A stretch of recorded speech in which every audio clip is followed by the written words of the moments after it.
Hi friends, నేను మీ హఫీజ్. మీరు చూస్తున్నారు తెలుగు టెక్ ట్యూబ్. ఫ్రెండ్స్, ఇవాళ వీడియోలో మనం సామ్సంగ్ Z Fold 6 గురించి మాట్లాడదాం. యాక్చువల్లీ వీళ్ళు ఫ్లిప్ తర్వాత ఈ ఫోల్డింగ్ ఫోన్తో పాటు వీళ్ళ వాచ్, ఇయర్బడ్స్, రింగ్ వీటన్నిటిని అయితే మార్కెట్లో తీసుకొని రాబోతున్నారు ఈ జూలై 10th రోజు. వీళ్ళు జనరల్గా ఆగస్టులో మొబైల్స్ని లాంచ్ చేస్తూ ఉంటారు వీళ్ళవి. కాకపోతే ఈసారి ఒలింపిక్ జరగబోతున్నాయి కదా, దాని కారణంగా మరి వీళ్ళు తొందరగానే అంటే నెక్స్ట్ మంత్ 10th రోజు అయితే మొబైల్స్ని తీసుకొని రాబోతున్నారు. అయితే మరి మనం ఈ సామ్సంగ్ సంబంధించిన ఫోల్డింగ్ ఫోన్స్ గురించి మాట్లాడితే ప్రజెంట్ మార్కెట్ సిచ్యువేషన్ గురించి మాట్లాడినట్టయితే వీళ్ళే టాప్లో ఉన్నారని చెప్పేసి అనుకోవచ్చు. దానికి చాలా రకాల రీజన్స్ ఉన్నాయి. ఆ మార్కెట్లో మనకు వేరే బ్రాండ్స్ వాళ్ళకి సంబంధించిన ఫోల్డింగ్ ఫోన్స్ని తీసుకొచ్చారు. అంటే అది మీకు OnePlus సంబంధించిన ఓపెన్ అయినా కానివ్వండి, రీసెంట్గానే వివో వాళ్ళు తీసుకొచ్చారు. టెక్నోకి సంబంధించిన మొబైల్స్ కనిపిస్తున్నాయి. అయినా కూడా వీటన్నిటితో పోల్చుకున్నట్టయితే సామ్సంగ్ సంబంధించిన ఫోల్డింగ్ ఫోన్సే బాగున్నాయి. దానికి రీజన్స్ ఈ వీడియోలో మనం మాట్లాడదాం. అయితే ఇప్పుడు మనం సామ్సంగ్ గురించి మాట్లాడినట్టయితే వీళ్ళు 2019లో వీళ్ళ ఫస్ట్ ఫోల్డింగ్ ఫోన్ తీసుకొచ్చారు. స్టార్టింగ్ వీళ్ళు ఈ ఫోల్డింగ్ ఫోన్ తీసుకొచ్చినప్పుడు చాలామందికి విచిత్రంగా అనిపించింది, ఎందుకంటే అప్పటి వరకు మనం ఫోల్డింగ్ ఫోన్స్ని మార్కెట్లో చూడలేదు. సో మరి అటువంటిది వీళ్ళు ఫోల్డింగ్ ఫోన్, ఫ్లిప్ ఫోన్ తీసుకొచ్చిన తర్వాత కొంచెం అమేజింగ్గానే అనిపించింది అని చెప్పేసుకోవచ్చు. కాకపోతే దానిలో కొన్ని ప్రాబ్లమ్స్ అయితే ఉన్నాయి. ఎప్పుడైనా సరే ఒక కొత్త ప్రోడక్ట్ మార్కెట్లోకి వచ్చింది అంటే జనరేషన్ ఇంప్రూవ్ అవ్వకుంటూ వస్తూ ఉంటుంది. అలానే ఇప్పుడు మనము ఈ సామ్సంగ్ ఫోల్డ్ గురించి మాట్లాడినట్టయితే ఫోల్డింగ్ ఫోనే దాని ప్రత్యేకత. కాకపోతే అప్పుడు అది తీసుకొచ్చినప్పుడు హింజ్ దగ్గర ఇంకా వేరే డ్యూరబిలిటీ పరంగా చాలామందికి చాలా రకాల డౌట్స్ ఉండే. దాని తర్వాత వీళ్ళు 2020లో ఫోల్డ్ 2ని తీసుకొచ్చారు. దీనికి సంబంధించిన స్క్రీన్ సైజ్ 7.6 ఇంచెస్ చేశారు. అంతకుముందు 7.3 ఇంచెస్ ఉండే.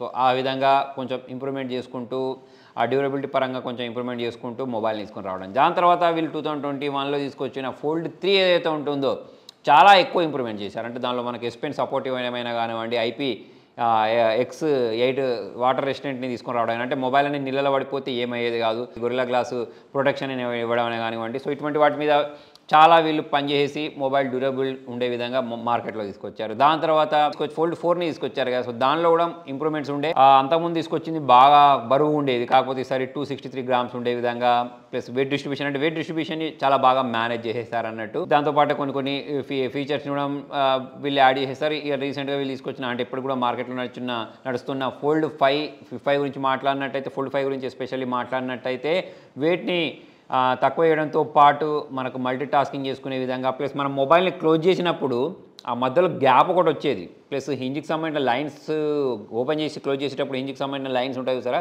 సో అదైనా కానివ్వండి. సో వాటన్నిటిని వీళ్ళు రెక్టిఫై చేసుకుంటూ అంటే దాన్ని కుదుర్చుకుంటూ ఒక మంచి ఫోల్డింగ్ ఫోన్ అయితే ఫోల్డ్ 5 తోటి మార్కెట్లో తీసుకొని రావడం జరిగింది. దాంతోపాటు మల్టీ టాస్కింగ్ చేసుకోవడం అయినా కానివ్వండి, ఇంకా ఫ్లెక్స్ మోడ్ అయినా కానివ్వండి, ఇవన్నీ చాలా రకాల ఫీచర్స్ అయితే దానిలో ఉండే. మనకి S Pen support, IP68 rating, Gorilla glass protection, camera పరంగా ఇంప్రూవ్మెంట్ ఉండడం, వీటన్నిటిని అయితే వీళ్ళు చేంజ్ చేసుకుంటూ వచ్చారు. ఇక ఇవన్నీ చేసుకుని వచ్చిన తర్వాత ఇప్పుడు మనకు ఈ 2024లో జూలై 10th రోజు సంబంధించిన అన్పాక్డ్ ఈవెంట్లో ఫోల్డ్ 6ని 5ని తీసుకొని రాబోతున్నారు. ఇప్పుడు లాస్ట్ టైంతో పోల్చుకున్నట్టయితే ఈసారి వెయిట్ డిస్ట్రిబ్యూషన్ బాగుంటుంది అని చెప్తున్నారు. దాంతోపాటు హింజ్కి సంబంధించిన సమస్యలు ఏవైతే ఉంటాయో వాటిని కూడా వీళ్ళు సాల్వ్ చేసినట్టయితే తెలుస్తుంది. దాంతోపాటు చాలా ఎక్కువ టెస్టులు చేశారట ఈ మొబైల్ మీద. అంటే చాలా ఎక్కువసార్లు ఓపెన్ చేసి క్లోజ్ చేసినా సరే మనకు ఆ మొబైల్ పాడవకుండా ఉండే విధంగా, డ్యూరబిలిటీ బాగుండే విధంగా, ప్లస్ మనము ఫోల్డింగ్ ఫోన్స్ గురించి మాట్లాడినట్టయితే ఒకసారి ఫోల్డింగ్ ఫోన్ ఓపెన్ చేసిన తర్వాత పెద్దనే ఉంటాయి, కాకపోతే దాని పైన ఉండే కవర్ స్క్రీన్ ఏదైతే ఉంటుందో అది చిన్న సైజులో ఉంటుంది కదా, సో దాన్ని కూడా వీళ్ళు ఈసారి పెద్ద సైజులో తీసుకొని రాబోతున్నట్టయితే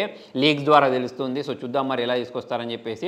అలాగే మనకు ఫోల్డ్కి సంబంధించి ఫోల్డ్ ఫోన్లో మనకు పెన్కి సంబంధించిన అవసరం ఉంటూనే ఉంటుంది, ఎందుకంటే అది ఓపెన్ చేసిన తర్వాత చాలా పెద్దగా అయిపోద్ది కాబట్టి దానిలో మనం ప్రజెంటేషన్ చూసుకోవాలన్నా, ఎక్సెల్కి సంబంధించిన వాటిని వర్క్ చేయాలన్నా, సో అటువంటిప్పుడు అయితే మనకు ఈ S Pen అనేది బాగా పనిచేస్తుంది. సో ఓవరాల్ చూసుకున్నట్టయితే మనం జనరల్గా యూజ్ చేసే ఫోన్తో పోల్చుకున్నట్టయితే ఫోల్డింగ్ ఫోన్లలో మనము ఈ ప్రొడక్టివిటీ వర్క్స్ ఏవైతే ఉంటాయో చాలా బాగా చేసుకోవచ్చు. ఆల్రెడీ నేను ఫోల్డింగ్ ఫోన్ని వాడినప్పుడు నాకు అది అర్థమైంది, ఎందుకులే అనుకున్నాను. కాకపోతే దాని ప్రత్యేకతలు దానికి ఉంటాయి. ఇప్పుడు ఎలాగైతే మనము ప్రతి ఒక్క మొబైల్కి సంబంధించిన ప్రత్యేకతలు దానికి ఉంటాయో, ఫోల్డింగ్ ఫోన్ సంబంధించిన ప్రత్యేకతలు దానికే ఉంటాయి. ఇప్పుడు మనము వేరే బ్రాండ్స్తో కంపేర్ చేసినప్పుడు సామ్సంగ్లో నాకు బాగా నచ్చేది ఏంటిదంటే దీనికి సంబంధించిన ఈకో సిస్టమ్. అంటే ఇప్పుడు మనకు OnePlus వేరే అన్ని బ్రాండ్స్కి సంబంధించిన ఫోల్డింగ్ ఫోన్స్ ఉన్నాయి కానీ, కాకపోతే ఇప్పుడు మనకు ఈ సామ్సంగ్ గురించి మాట్లాడితే ఒకవేళ మీద సామ్సంగ్ వాచ్ ఉండి, బడ్స్ ఉండి, ఇప్పుడు చూసుకున్నట్టయితే ప్రతి దాంట్లో వీళ్ళ ఏఐని కూడా తీసుకొచ్చారు. ఇప్పుడు ఫోల్డింగ్ ఫోన్ 6లో కూడా తీసుకొని రాబోతున్నారు అనుకుంటే ఫోల్డ్ 6లో కూడా మనకు ఏఐ ఫీచర్స్ ఉంటాయి.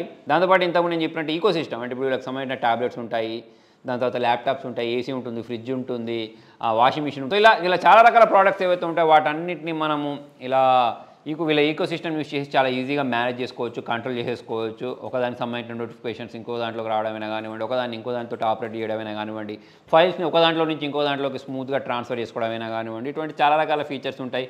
ఎలాగో సామ్సంగ్ డెస్క్ ఉంటుంది. సో ఇటువంటి అన్ని రకాల ఫీచర్స్ కారణంగా వేరే బ్రాండ్స్తో పోల్చుకున్నట్టయితే సామ్సంగ్ వాళ్ళకి సంబంధించిన ఫోల్డింగ్ ఫోన్స్ అనేవి టాప్లో ఉన్నాయని చెప్పేసి నాకు అనిపిస్తూ ఉంటుంది. మీకేమనిపిస్తుంది అనేది కింద మీరు కామెంట్లో రాయండి. సో ఏ ఫీచర్స్లో ఎస్పెషల్లీ నాకు ఈ సర్కిల్ టు సెర్చ్ ఫీచర్ ఏదైతే ఉంటుందో చాలా ఎక్కువగా నేను యూజ్ చేస్తూ ఉంటాను. అంటే మనం ఇక్కడ ప్రెస్ చేసి పట్టుకొని ఏదైనా వస్తువు నాకు కనిపించింది అనుకోండి, అదే వస్తువు వేరే సైట్లలో ఎంత తక్కువ దొరుకుతుంది అనేది తెలుసుకోవాలంటే అంతకుముందు నేను దాన్ని కాపీ చేసుకొని డౌన్లోడ్ చేసుకొని లేకపోతే గూగుల్ లెన్స్ యూజ్ చేసేవాడిని. కాకపోతే ఇప్పుడు డైరెక్ట్ ఈ సర్కిల్ టు సెర్చ్ యూజ్ చేసి ఆ ప్రోడక్ట్ ఏదైతే ఉందో దాన్ని సర్కిల్ చేసిన వెంటనే అది గూగుల్లో సెర్చ్ చేసి చూపిస్తుంది ఆ ప్రోడక్ట్ అనేది ఇంకా ఏ వెబ్సైట్లలో దొరుకుతుందని చెప్పేసి. సో అక్కడ నుంచి నేను ఎక్కడ తక్కువ ఉంటే అక్కడ కొనుక్కోవడానికి ప్రిఫరెన్స్ ఇస్తూ ఉంటాను. సో అలానే ఇంకా చాలా రకాల ఫీచర్స్ ఉన్నాయి. మనం ఎదుటి వాళ్ళతో కాల్ మాట్లాడేటప్పుడు వాళ్ళ భాష మనకు రాకపోతే ఆ భాషను ట్రాన్స్లేట్ చేయడానికి, ఎస్పెషల్లీ వేరే కంట్రీకి సంబంధించిన వాళ్ళు కాల్ చేశారనుకోండి, చైనీస్లో మాట్లాడేటప్పుడు అది హిందీలోకి ఇంగ్లీష్లోకి ట్రాన్స్లేట్ చేసి మనకు వినిపిస్తూ ఉంటుంది. సో దీంతోపాటు ఇంకా చాలా రకాల ఫీచర్స్ అయితే వీళ్ళు తీసుకొచ్చారు చూసారా. సో దాని కారణంగా ఇప్పుడున్న మార్కెట్ ప్రకారం చూసుకున్నట్టయితే మాత్రం సామ్సంగ్ వాళ్ళు ఫోల్డింగ్ ఫోన్ విషయంలో చాలా బాగా వర్క్ చేస్తున్నారు. మరి సరే ఈ ఫోల్డ్ 6 ఫ్లిప్ 6 తోటి ఎలాంటి ఫీచర్స్ని తీసుకొస్తారు అనేది అయితే చూడాల్సి ఉంది. సో మరి మొత్తానికి ఫ్రెండ్స్ ఇవాళ వీడియోలో మరి మీకు సామ్సంగ్ సంబంధించిన ఈ ఫోల్డింగ్ ఫోన్స్లలో ఏ ప్రత్యేకత ఏ ఫీచర్ అనేది బాగా నచ్చుద్ది అనేది కింద కామెంట్లో రాండి. వీడియో నచ్చినట్టయితే లైక్ చేయండి, షేర్ చేయండి. Thank you.